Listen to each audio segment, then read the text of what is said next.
Salut tout le monde, j'espère que vous allez. Bienvenue dans notre vidéo qui va traiter le langage PHP. Avant de commencer, il faut savoir le plan qu'on va suivre. D'abord, on va présenter ce fameux langage avec son historique. Ensuite, on va voir l'installation des éditeurs qu'on va utiliser. Puis, on va découvrir comment on peut déclarer une variable, une constante, les variables prédéfinies et les opérations. Après, on va voir les structures de contrôle qui contiennent les structures conditionnelles et les boucles. Et on va voir les tableaux, comment on peut déclarer un tableau et aussi les types de tableaux. Et finalement, on va voir les fonctions. Donc, on y va. Le PHP Hypertext Preprocessor est un langage de programmation libre, principalement utilisé pour produire des pages web dynamiques via un serveur HTTP, mais pouvant également fonctionner comme n'importe quel langage interprété de façon locale. PHP est un langage impératif orienté objet. Cela vous semble compliqué. C'est pourquoi nous devons d'abord comprendre les mots-clés de cette définition. D'abord, le PHP est un langage libre, ce qui veut dire que n'importe qui peut participer à son évolution.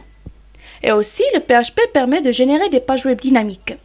En effet, une page web dynamique est une page dont le contenu est généré dynamiquement. C'est-à-dire que le contenu visible sur la page n'est pas forcément intégré manuellement dans le code HTML. Mais ce contenu peut provenir d'une base de données ou fichier texte. Pour simplifier, si on a deux clients se connectant à une page web dynamique au même moment, mais chacun d'entre eux va un contenu différent. Pour que le serveur exécute le langage PHP, il s'appuie sur le standard CGI, dit Common Gateway Interface, et le standard qui indique comment les échanges seront effectués entre le serveur HTTP et le programme qui génère le contenu dynamiquement, qui est dans ce cas le PHP. Pour faire simplifier, les langages qui permettent de générer des pages web dynamiques sont dits des langages CGI. Et la syntaxe de PHP est inspirée principalement des langages C, C++, Perl et Java. Et aussi, PHP peut s'exécuter en deux modes différents à savoir CGI et CLI. CGI est le mode le plus utilisé. Quand vous exécutez PHP et que vous affichez le résultat sur le navigateur, alors PHP tourne en CGI.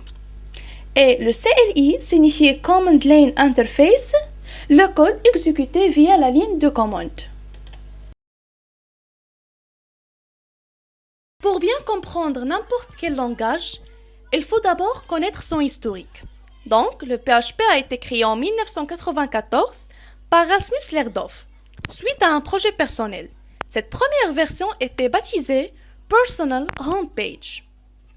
En 1997, Ziv Suraski et Andy Gutmans ont redéveloppé le langage pour donner naissance à la version 3 du PHP dont l'acronyme désignait désormais PHP Hypertext Preprocessor. Environ 2 ans après, Ziv Suraski et Andy Gutmans, qui sont les cofondateurs de Zend Technologies, qui est une entreprise dont la mission est l'industrialisation du langage PHP, ont développé Zend Engine, qui est le moteur d'exécution PHP.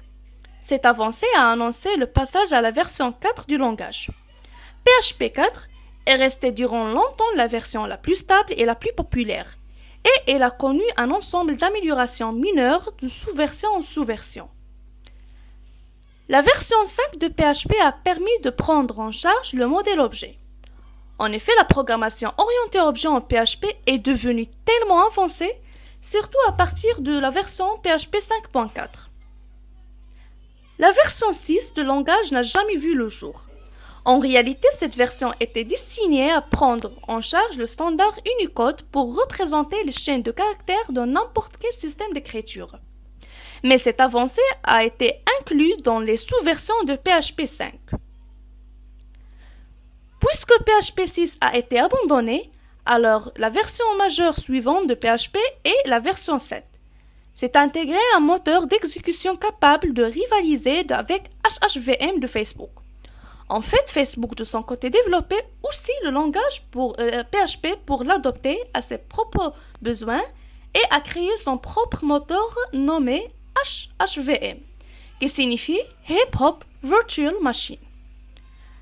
Après cette version, on a la version PHP 8, qui est une mise à jour majeure du langage PHP.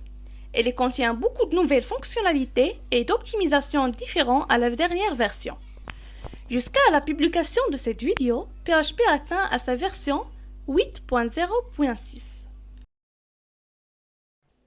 Salut! Passons maintenant à la partie d'installation. Pour installer le PHP, on va utiliser le terminal sur lequel on va taper la commande suivante. On ne peut pas installer le PHP depuis le système de logiciel Ubuntu, c'est pour cela qu'on va utiliser cette façon. Moi ici je travaille sur Ubuntu, une distribution basée sur Debian. Si vous avez une telle distribution, cette commande va fonctionner de la même manière. Sinon, si vous avez une autre distribution un peu plus spécifique, vous devez adapter les commandes liées au gestionnaire des paquets. Donc, on commence l'installation et j'ouvre mon terminal. Je tape la commande telle qu'il est, sudo apt install php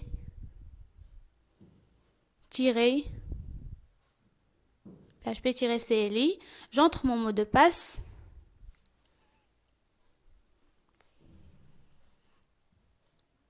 Et voilà l'installation qui commence. Je dois premièrement valider par oui.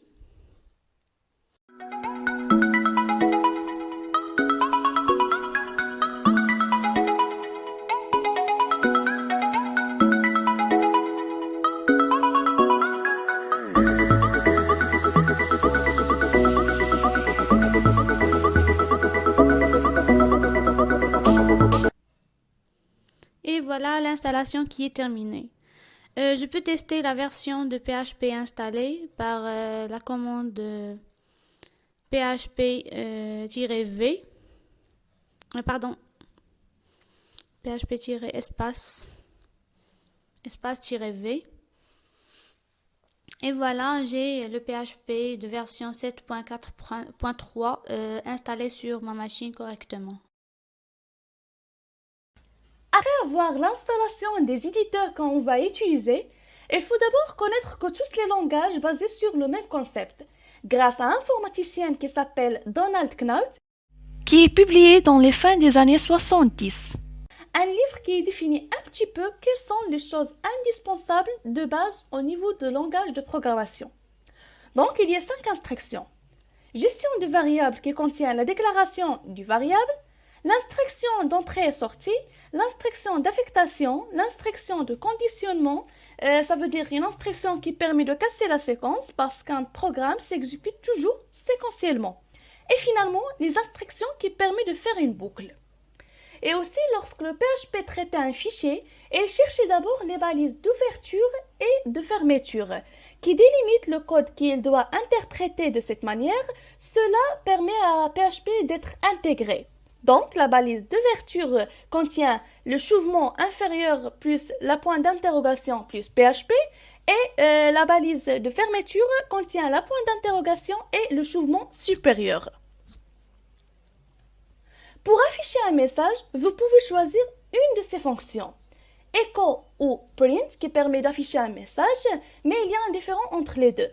Et aussi printf qui permet d'afficher un message, mais il faut spécifier le format des arguments ou des variables.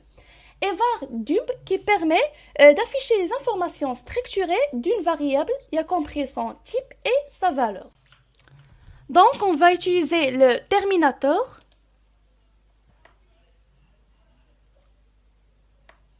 Et on va travailler avec deux terminals. Un pour écrire notre code et le deuxième pour exécuter le code. Voilà. Après, on va utiliser l'éditeur VI. Après, le nom de notre script. Par exemple, affiche.php. D'abord, on a dans le mode normal. Pour passer au mode d'insertion pour écrire des phrases, il faut appuyer sur la touche I. Après, on va commencer avec les balises. Pour retourner à la ligne, il faut d'abord passer au mode normal par la touche Escape et taper dans la touche O. Voilà. Et on va utiliser la fonction echo. Echo, entre guillemets.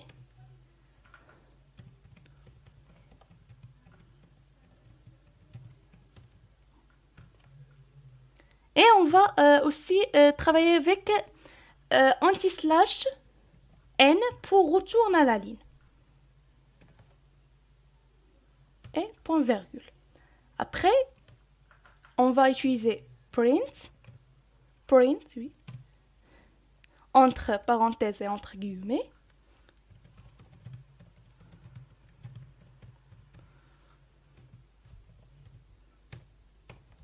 Voilà. Après, on va finir notre code par la balise de fermeture.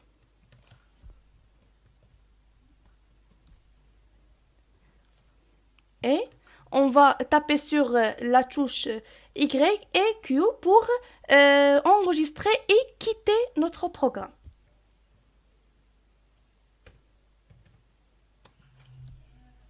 Donc, 4 pour afficher le code. Voilà. Et ici, on va exécuter le code avec PHP après le nom de script. Voilà, bonjour tout le monde et salut tout le monde. Après, on a les variables.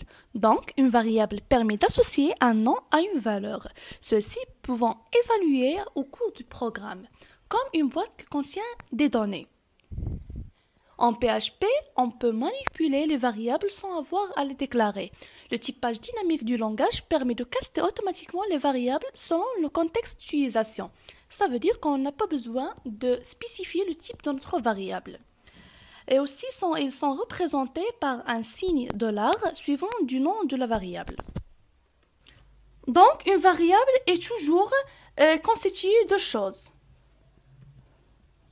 D'abord, son nom. Pour pouvoir le reconnaître, vous devez donner un nom à votre variable, précédé du caractère $. Par exemple, $nom. Et sa valeur qui est considérée comme une information. Et pour afficher le contenu de votre variable, vous pouvez utiliser soit echo, soit print. Donc, on retourne à la ligne. Echo.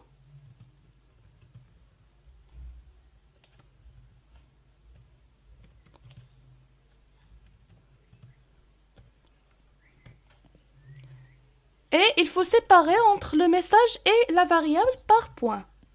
Point non. Point virgule. Ou vous pouvez utiliser print. O, print. Entre parenthèses et entre guillemets.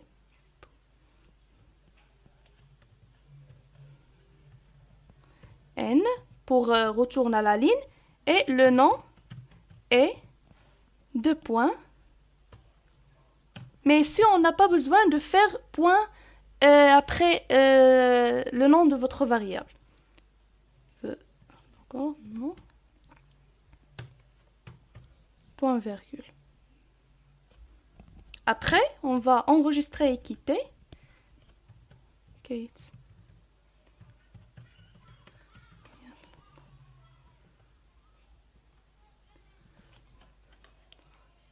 Et on va exécuter notre programme. Voilà, il va afficher le nom et NS et le nom et NS. Mais le premier avec echo et le deuxième par print. Après, on a la fonction getType qui permet de retourner ou de connaître le type de votre variable. Par exemple, ici, j'ai déclaré 4 variables. La première variable stocke une entier parce que lorsque j'ai exécuté le programme, il m'indique que value est égal integer, ça veut dire une entier. La deuxième variable stocke une chaîne de caractères, ça veut dire string. Et pour la troisième variable, stocke la chaîne de caractères 12 et n'est pas un nombre parce que l'utilisation de guillemets aux apostrophes fait qu'une valeur est immédiatement considérée comme une chaîne de caractères, quelle que soit cette valeur. Et pour la dernière variable est considérée comme une variable nulle. Le PHP fournit un grand nombre de variables prédéfinies, mais on a seulement deux variables que peut exécuter sous la ligne de commande. La première variable argc qui permet de retourner le nombre d'arguments passés au script et la deuxième variable argv qui permet de retourner le tableau d'arguments passés au script. Donc, pour afficher le nombre d'arguments passés au script, on va utiliser la fonction var_dump et entre parenthèses le nom de notre variable.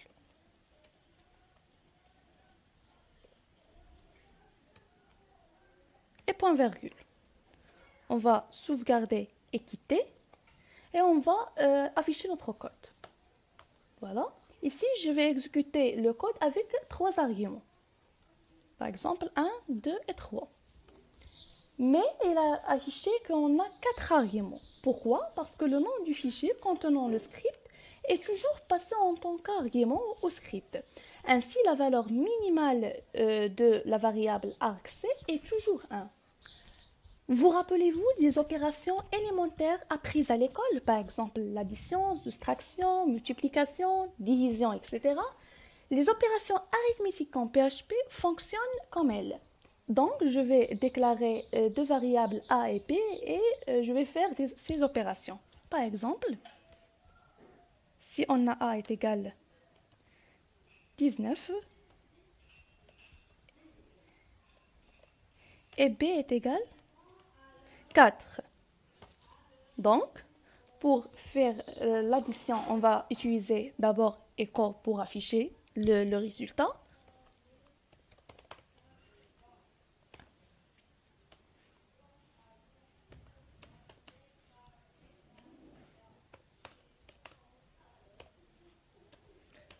Point pour séparer le message et la variable.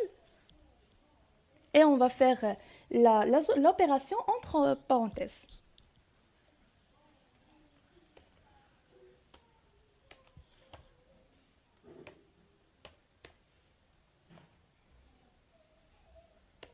Point virgule. Donc, je veux enregistrer et quitter. Et je vais exécuter le programme. Donc, j'ai 19 plus 4 est égal à 23. Et voilà pour le reste des opérations. Donc, le contenu de la variable a plus le contenu de la variable b est égal à 23. 19 moins 4 est égal à 15. 19 fois 4 est égal à 76. 19 divisé par 4 est égal à 4,75 et le reste de la division de a par b est égal à 3. Le PHP supporte une opération d'exécution, mais notez bien qu'il ne s'agit pas des guillemets simples, non, mais des anticodes. Le PHP essaie d'exécuter le contenu qui est à l'intérieur de ces anticodes comme une commande shell. Par exemple, d'abord on va déclarer une variable qui contient entre anticodes la commande, par exemple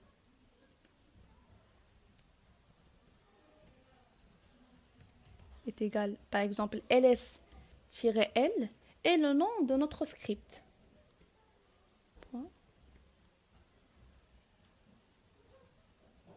Point virgule.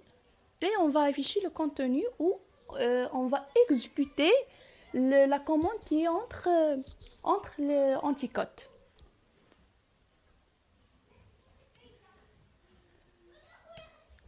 Out.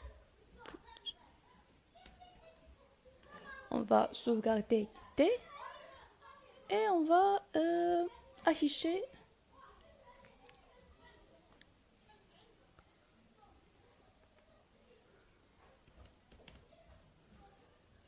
voilà.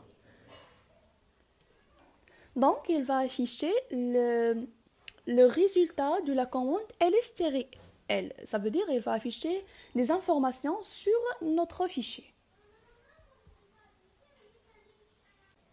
Et aussi, on peut utiliser n'importe quelle commande. Par exemple, on peut afficher le contenu de notre script. On va faire seulement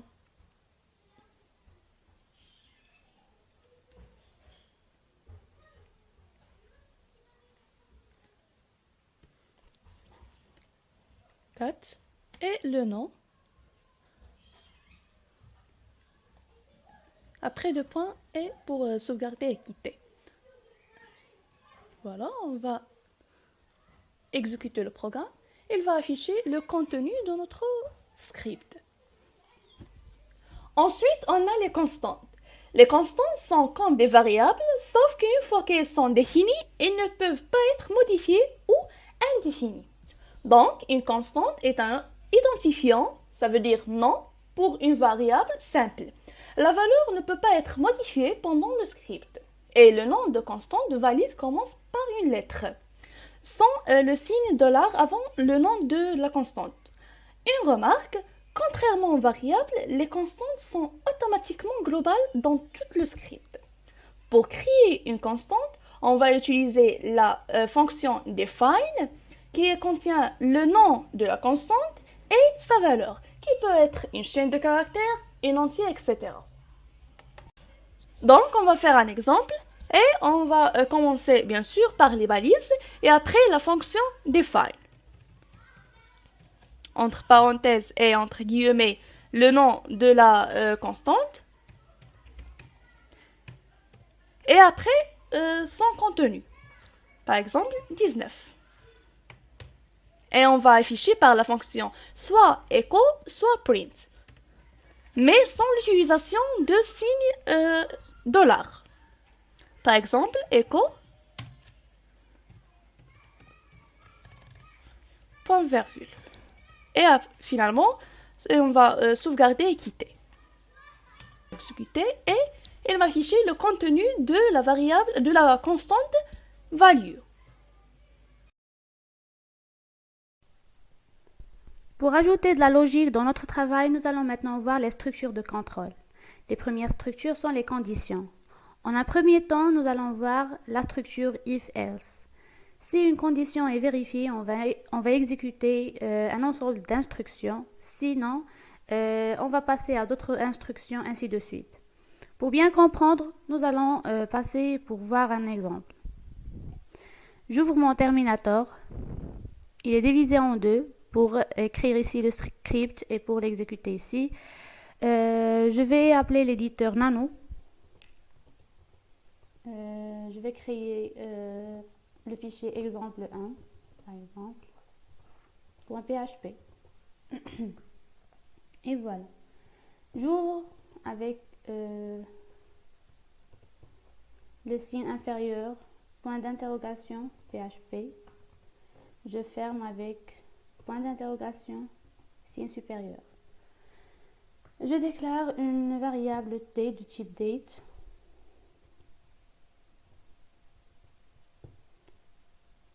Date.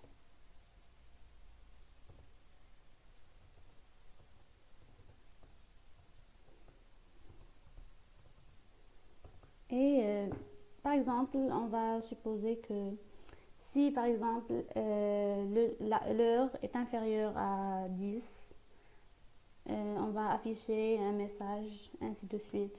Par exemple, if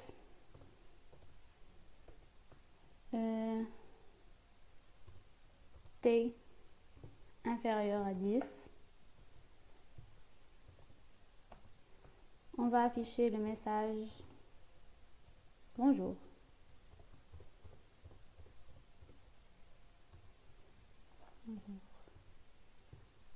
Je vais mettre un retour à la ligne.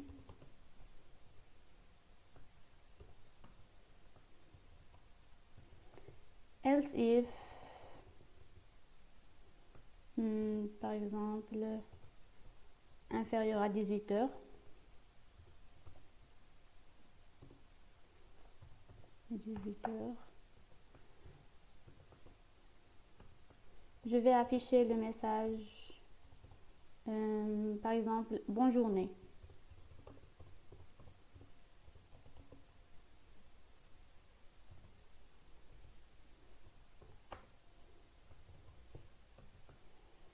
Else, sinon, je vais tout simplement afficher bonne nuit. Je vais mettre un retour à la ligne ici et ici.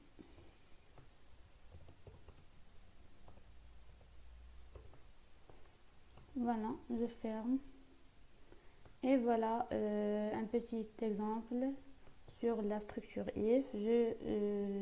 J'enregistre, CTRL O, entrée, et j'exécute ici. PHP exemple 1.php.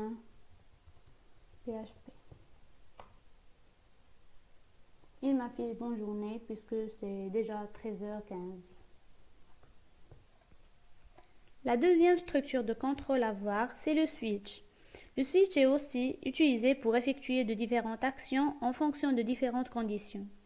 On crée des cas de valeur que peut prendre une variable déclarée et on exécute des instructions en fonction de ces cas. On sépare entre les cas par une fonction appelée break pour ne pas exécuter les instructions suivantes si les précédentes sont vraies. Et la fonction default indique des cas qui ne sont pas déterminés auparavant. Pour bien comprendre, on passe un exemple. J'appelle l'éditeur Nano pour me faire éditer un fichier PHP. Je vais nommer exemple switch.php. Voilà, je commence mon code. Je déclare une variable favColor, par exemple, pour laquelle je vais affecter la valeur rose. On appelle la structure switch, entre parenthèses, le nom de variable favColor. Dès qu'il est, j'ouvre les accolades et voilà, je mets le premier cas, case, par exemple bleu, entre deux côtes, deux points. Retournant la ligne, je vais afficher le message, la couleur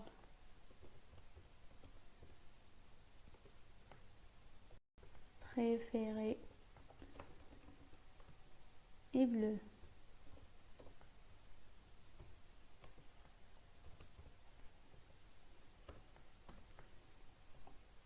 J'appelle la fonction break. Et voilà. Je passe au deuxième cas. Je peux mettre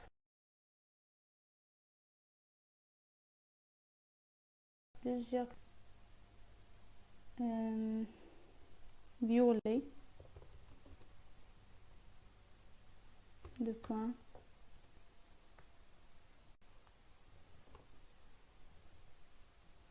écho,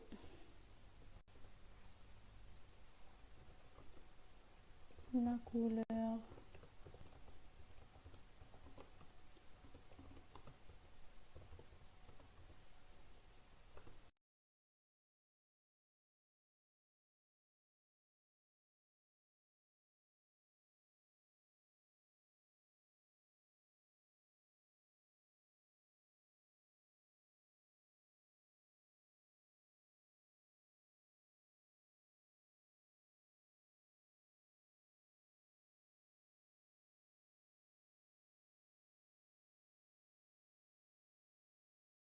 Je vais m'arrêter ici comme nombre de cas et je vais enregistrer CTRL-O, entrée.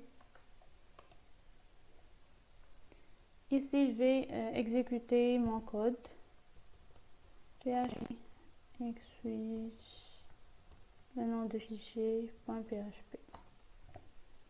Voilà, puisque j'ai la valeur rose, il m'a affiché que la couleur préférée est rose. Le deuxième type de structure de contrôle sont les boucles.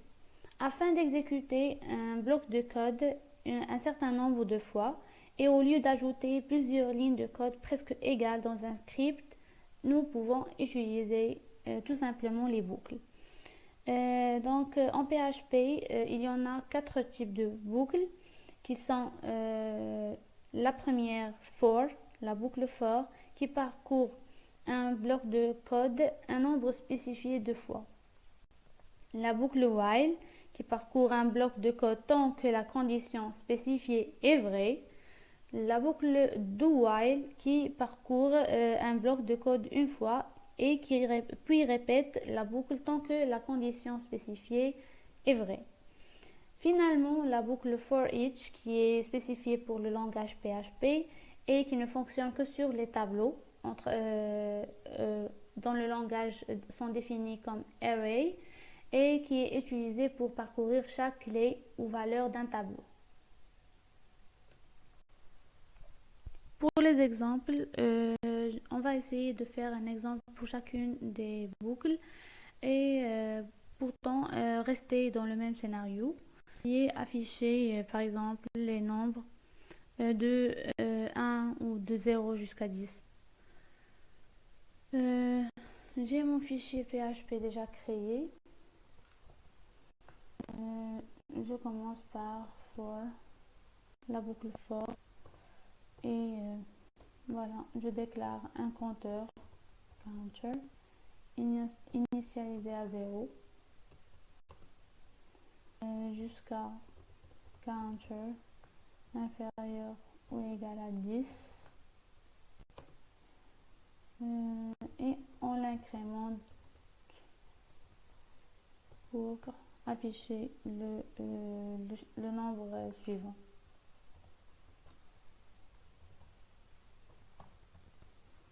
Voilà, j'affiche directement.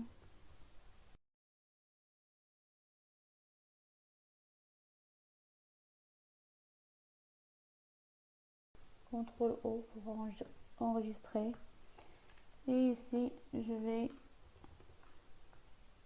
exécuter.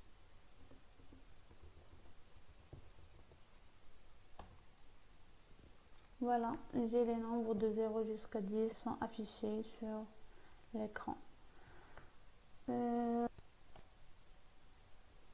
Pour la boucle while, je vais rester dans le même scénario comme j'ai dit et je vais seulement changer de boucle. Je vais déclarer premièrement le compteur counter, je vais l'initialiser à 0, puis appeler la boucle while.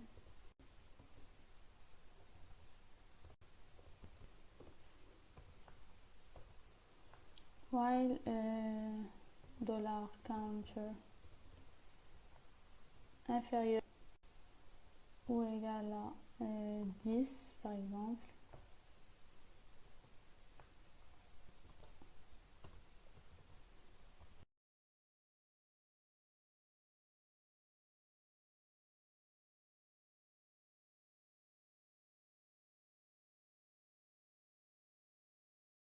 Et pour passer au deuxième nombre ou au nombre suivant, on va incrémenter le compteur. Point virgule. J'enregistre. Et ici, je vais exécuter PHP example.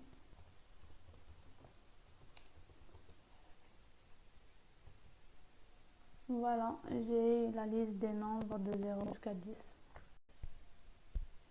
Pour l'exemple de la boucle do while, je vais initialiser aussi un une variable, counter aussi à 0. Et je vais appeler la boucle do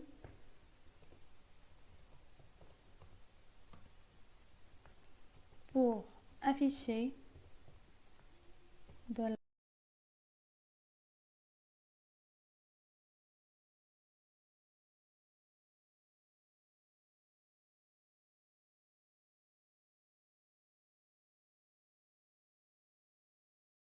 ce $counter est inférieur ou égal à 10 par exemple. Voilà, je sauvegarde et j'exécute.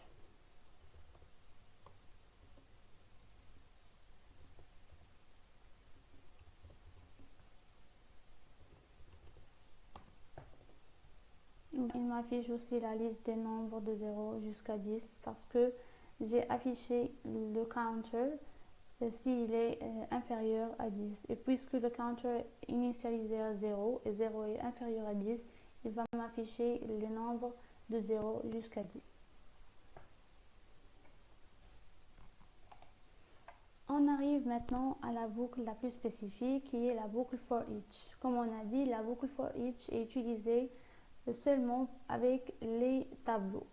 Donc ici dans cet exemple, on va créer un tableau dans lequel on va mettre des valeurs et on va utiliser la boucle for each pour le parcourir.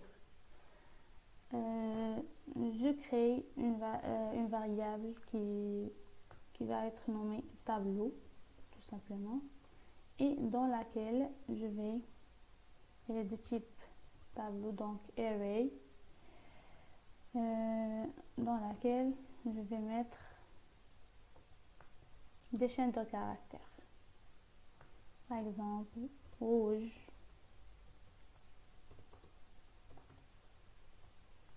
bleu,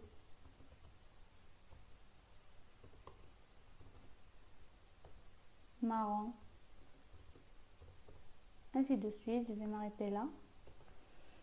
Et pour le parcourir et afficher son contenu, on va utiliser la boucle for each. For each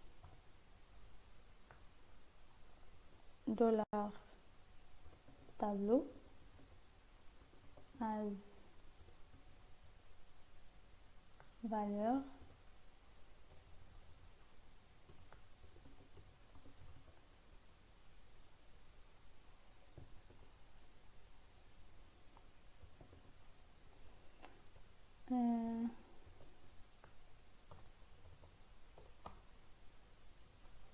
écho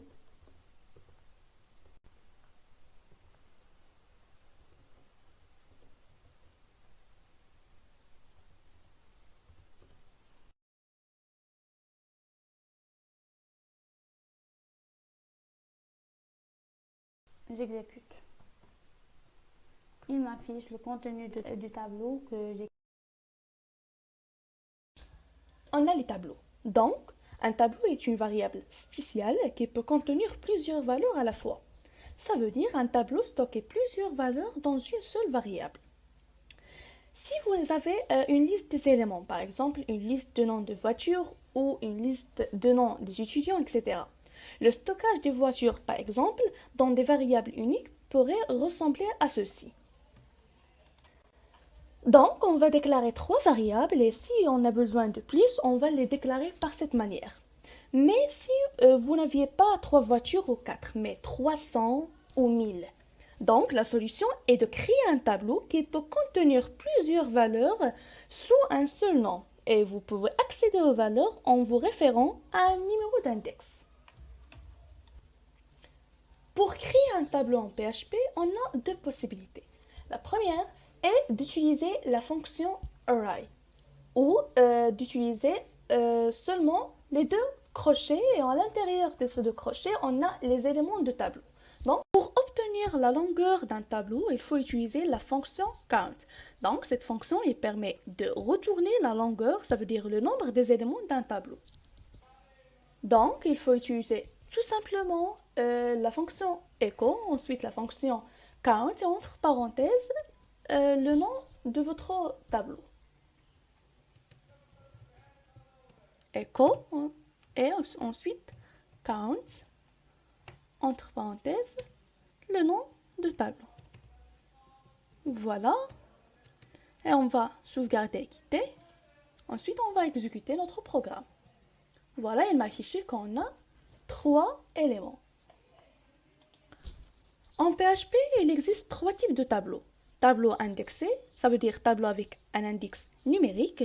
Tableau associatif, tableau avec clé nommée. Et finalement, tableau multidimensionnel, ça veut dire tableau contenant un ou plusieurs tableaux. Il existe 3 manières de créer des tableaux indexés. Soit par la fonction array ou par entre crochets, ou aussi on peut utiliser seulement le nom de variable et entre crochets l'index. Mais il faut savoir que l'index peut être attribué automatiquement. Donc l'index toujours commence à 0, comme ceci. L'exemple suivant crée un tableau indexé nommé $voiture. Lui attribue 3 éléments, puis imprimer un texte contenant les valeurs du tableau. Donc, on va créer une variable qui s'appelle voiture de type tableau.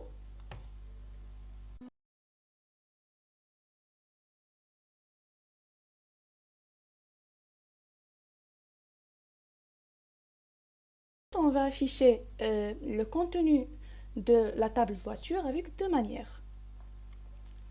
Avec echo, donc echo le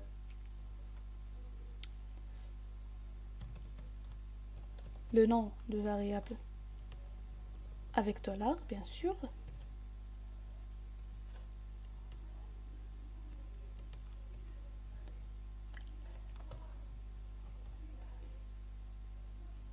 Et on va commencer par 0.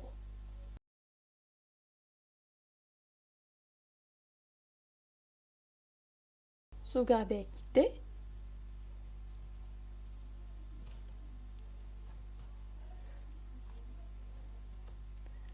On va afficher notre code. Voilà. Et on va l'exécuter. Donc, il m'a affiché le contenu de la variable voiture. On va utiliser une autre manière et par la boucle for. Pour parcourir et imprimer toutes les valeurs d'un tableau indexé, vous pouvez utiliser tout simplement une boucle for comme ceci. Mais avant, on a besoin d'une autre variable qui contient le nombre des éléments de tableau. Donc,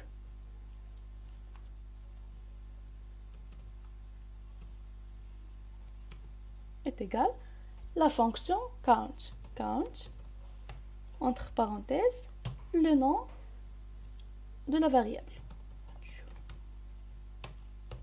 Après, on va utiliser la boucle for, mais on va déclarer une variable, par exemple x, qui commence par 0, jusqu'à le nombre d'éléments. Ça veut dire jusqu'à la valeur ln.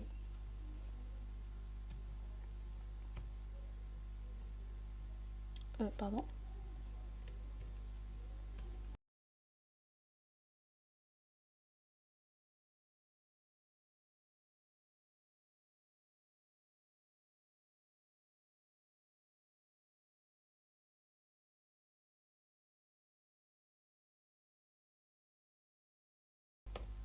Point virgule.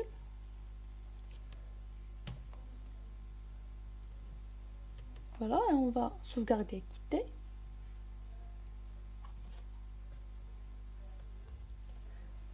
On va afficher le code et après on va exécuter. Voilà, il a affiché le contenu de la variable voiture. Ensuite, on a les tableaux associatifs. Donc, les tableaux associatifs sont des tableaux qui utilisent des clés nommées que vous leur attribuez. Et aussi, il existe 3 manières de créer un tableau associatif. Donc, on va déclarer une variable qui contient, par exemple, une liste. On va voir.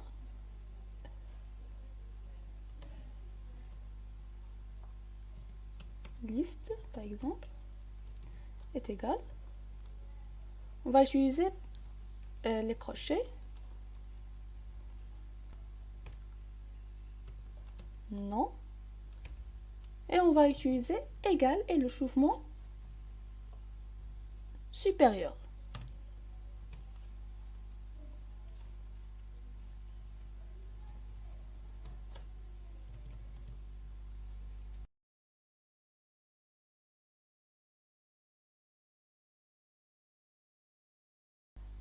Donc, pour parcourir et imprimer toutes les valeurs d'un tableau associatif, vous pouvez utiliser une boucle for each. Donc, for each, entre parenthèses, le nom de la variable, list, as, x. X signifie le nom de l'index, par exemple, nom, prénom et âge. Après, x, value. Par exemple, nom, la valeur de nom ou comme ça. Après, on va utiliser echo. Echo.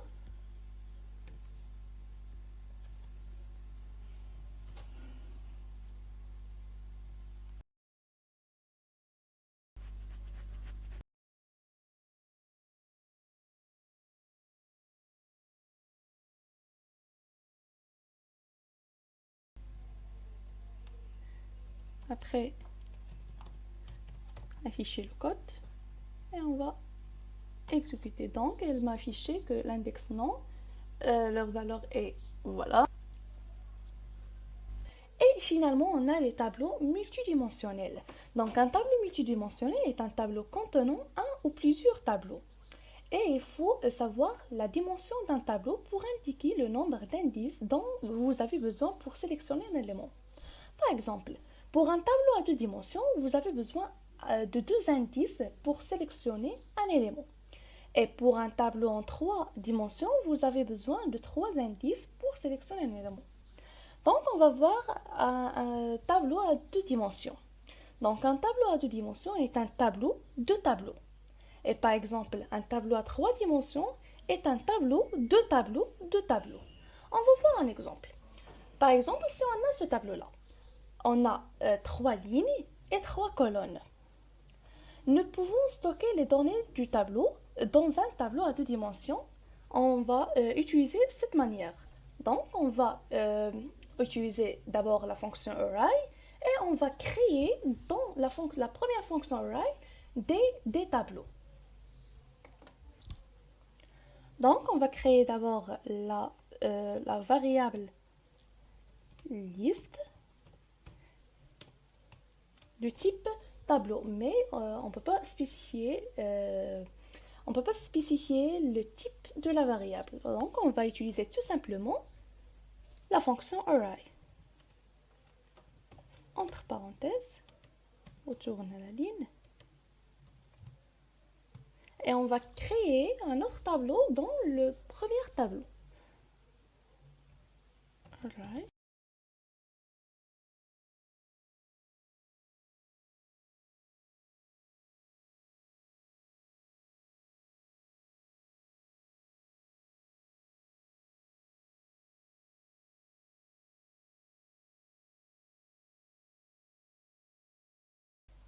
Et après, pour accéder aux éléments du tableau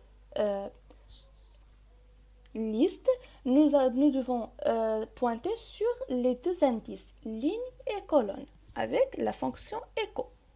Donc, echo liste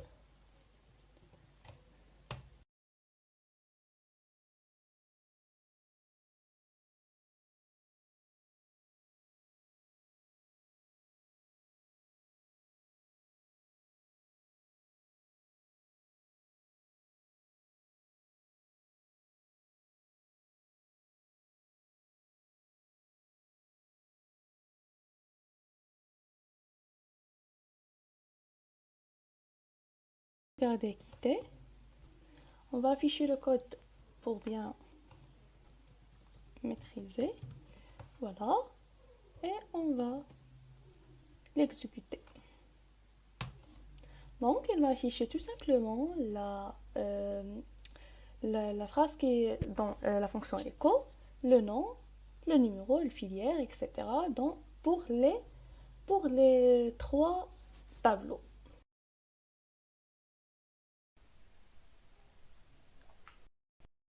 Nous sommes arrivés à la partie des fonctions.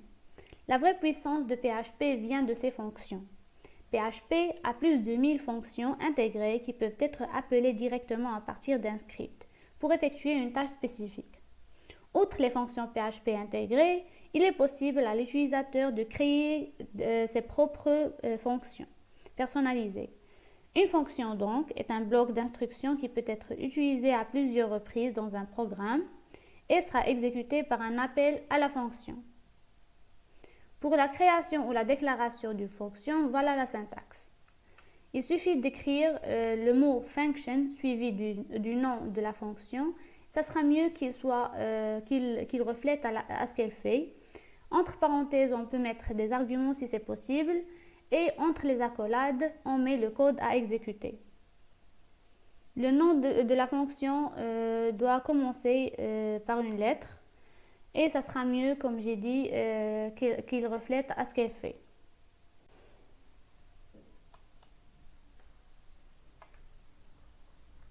Il y en a trois types de fonctions. Les fonctions conditionnelles, les fonctions dans une autre fonction et les fonctions récursives. Les fonctions peuvent avoir une valeur de retour. Ces valeurs de retour sont renvoyées en utilisant une instruction de retour optionnelle comme la fonction return. Donc, pour bien comprendre, on passe en exemple. Sur mon terminator, où j'ai créé mon fichier PHP, je vais déclarer la fonction, par exemple, sum.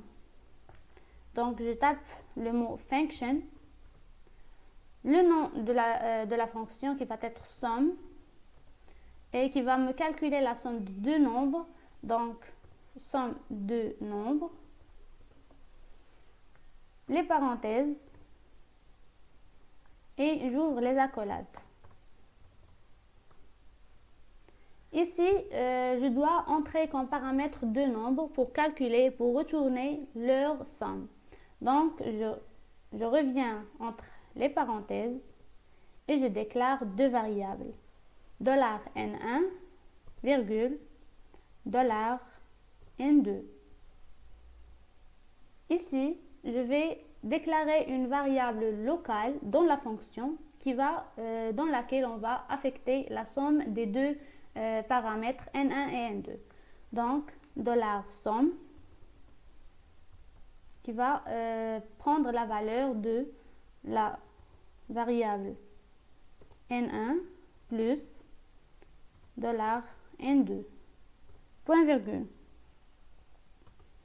Pour retourner ou pour la valeur de retour, on va retourner la variable sum. Donc, je vais faire return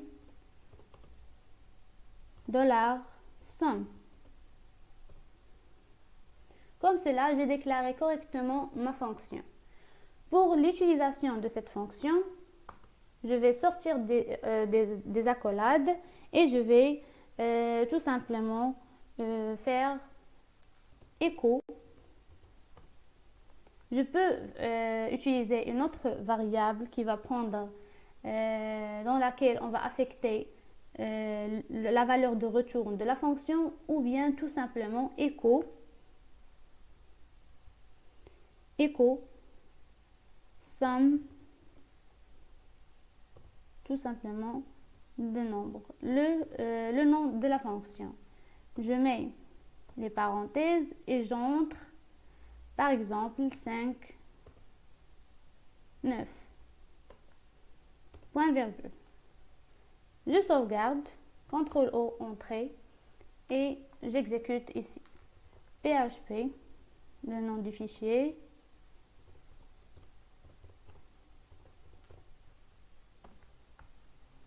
Voilà, il m'affiche 14, qui est la somme de 5 et 9. J'ai pas mis le retour à la ligne.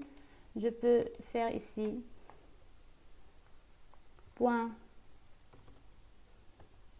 un retour à la ligne. Je sauvegarde une autre fois et j'exécute. Voilà, il m'affiche la somme qui est 14. Nous sommes arrivés à la fin de ce tutoriel.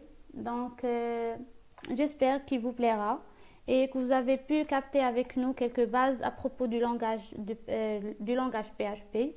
Merci pour avoir nous suivre. Bonne chance et à la prochaine.